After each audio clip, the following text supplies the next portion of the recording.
Esta presentación no es para abogados. El propósito de este material es hacer una exposición muy simple de la estructura básica del sistema de justicia en México, pensando en que se dirige a personas que no han estudiado derecho e incluso quienes pueden tener muy poca información sobre cómo funciona el sistema de justicia. La información se presenta de manera sumamente simplificada. El objetivo del material es transmitir una idea general de cómo está compuesto el sistema de justicia en México. La base del sistema de justicia recae en la separación de poderes. El Estado mexicano está compuesto por 3 poderes, cada uno independiente de los otros. Estos poderes son el Ejecutivo, el Legislativo y el Poder Judicial. Existe independencia entre quien elabora las leyes, las ejecuta en la acción pública y quien juzga su legítima aplicación. El sistema de justicia recae principalmente dentro del Poder Judicial. La justicia se organiza a su vez por materias o temas. Estas materias se agrupan de maneras diversas. Para efectos de lo que nos interesa en este curso, utilizaremos las siguientes: penal, civil, constitucional, administrativo, laboral y electoral. Cada rama del derecho conoce de temas distintos. Algunas ramas son evidentes. El derecho electoral conoce de todo lo relativo al ejercicio de sufragio, de los partidos políticos y del actuar de las instituciones electorales. El derecho laboral de las relaciones obrero-patronales y el derecho administrativo de la ejecución de la administración pública. Con relación al tema que nos ocupa en este curso, nos centraremos en 3 ramas del derecho: penal, civil y constitucional. Esto no significa que niñas, niños o adolescentes no se relacionan con otras ramas, pero en su mayoría los casos que involucran al psicólogo forense se concentran en estas 3 ramas. De manera simple se puede decir que la materia penal se trata de cuidar la integridad de las personas y los bienes, el derecho civil de cuidar las relaciones entre particulares y el derecho constitucional de cuidar los actos de autoridad que afectan a las personas. Ahora simplifiquemos aún más. El derecho civil, que cuida de las relaciones entre las personas, a su vez se especializa en distintos temas. El derecho mercantil, por ejemplo, cuida las relaciones comerciales entre las personas. Para el psicólogo forense será de particular importancia el derecho familiar, el que cuida las relaciones entre las personas que conforman las familias. Las ramas de la justicia cuidan distintos tipos de derechos. De tal suerte, un mismo tema puede aparecer en distintas ramas. Veamos un ejemplo. Supongamos que existe un caso de violencia sexual cometido por uno de los padres en contra de un niño o una niña. La violencia sexual es de competencia penal, pues daña la integración física y emocional de la persona.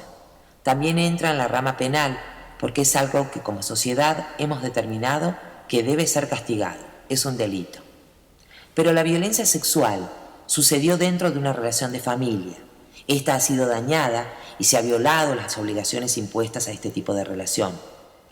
Por lo tanto, la violencia sexual también puede ser un tema de materia familiar. Pero el derecho familiar no impone castigos, sino que regula las relaciones entre las personas. En este caso, el niño o la niña víctima ya no debe depender del adulto que lo ha lastimado. El derecho familiar puede determinar la pérdida de patria potestad. Ahora bien, el niño víctima tiene derecho a recibir protección. Supongamos que una autoridad le niega a una niña la protección que es su derecho de tener. En este caso, un acto de autoridad está vulnerando el derecho de la niña y el mismo tema puede ser competencia de materia constitucional. El derecho constitucional no impone castigos, no regula las relaciones familiares, pero sí puede revocar una acción de una autoridad.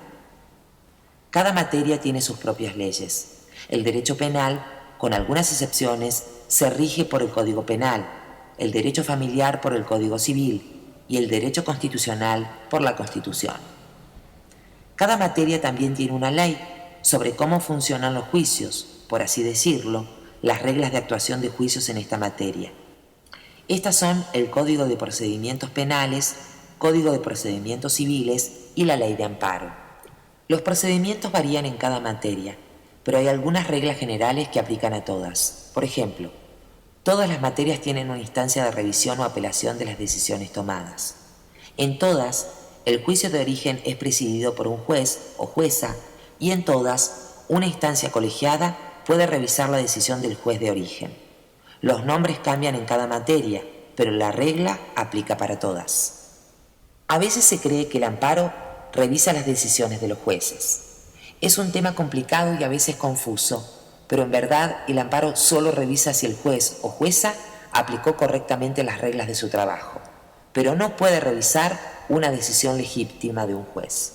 El juez juzga los hechos y el amparo juzga si el juez se apegó a las reglas, pero no juzga los hechos. Esto se debe a un principio fundamental de la justicia, el principio de autonomía judicial. Este principio, dicho de manera simple, significa que el juez o jueza no tiene jefe con relación a qué decide. Nadie puede determinar su criterio. Sin embargo, esto no significa que los juzgadores puedan hacer lo que quieran. El ejercicio de su autonomía judicial está sujeta a reglas muy estrictas. De manera general, estas reglas son las reglas procesales, la obligación de fundar y motivar. Las reglas procesales establecen derechos de todos los involucrados en un juicio y obligaciones del juzgador. El juez debe actuar cumpliendo estas reglas. La obligación de fundar y motivar toda decisión significa que el juzgador debe explicar todo su razonamiento para llegar a una decisión e indicar cómo todo este razonamiento está basado en lo que dice la ley. Ahora bien, como se ha mencionado, cada materia tiene procedimientos o reglas distintas para sus juicios. Sin embargo, todos los juicios de alguna manera respetan ciertos momentos. Estos momentos son elementos del debido proceso y en verdad son casi de sentido común.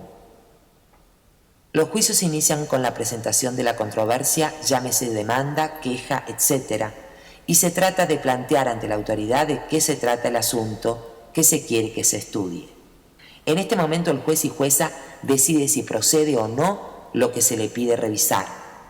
Aún no decide sobre la controversia y quién tiene la razón, únicamente si puede admitir el asunto. Por ejemplo, un juez podría declararse incompetente para un asunto. En todos los juicios, una vez que se admite el asunto, se debe avisar a todos los involucrados. Evidentemente no es válido que se lleve a cabo un juicio que le afecta sin que se te avise de qué se trata el asunto. Todos los afectados tienen derecho a ser escuchados y a presentar pruebas sobre el asunto que se estudia. El juez debe decidir si admite o no las pruebas. Una vez que se decide qué pruebas van a estudiarse, éstas se producen o desahogan. Por ejemplo, si alguien ofrece como prueba a un testigo, este testigo se presentará y dará su declaración. Cuando todas las pruebas se han desahogado, se da una última oportunidad a las partes de dar su opinión. Teniendo toda esta información, se pasa a la etapa de valoración. El juez estudia y valora todo lo que tiene enfrente.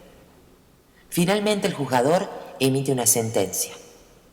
Retomaremos estos momentos más adelante en el curso y veremos en qué momentos es más probable la participación del psicólogo forense.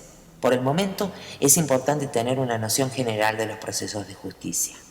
Una última consideración importante: el sistema de justicia se relaciona en ocasiones con autoridades que no son del Poder Judicial.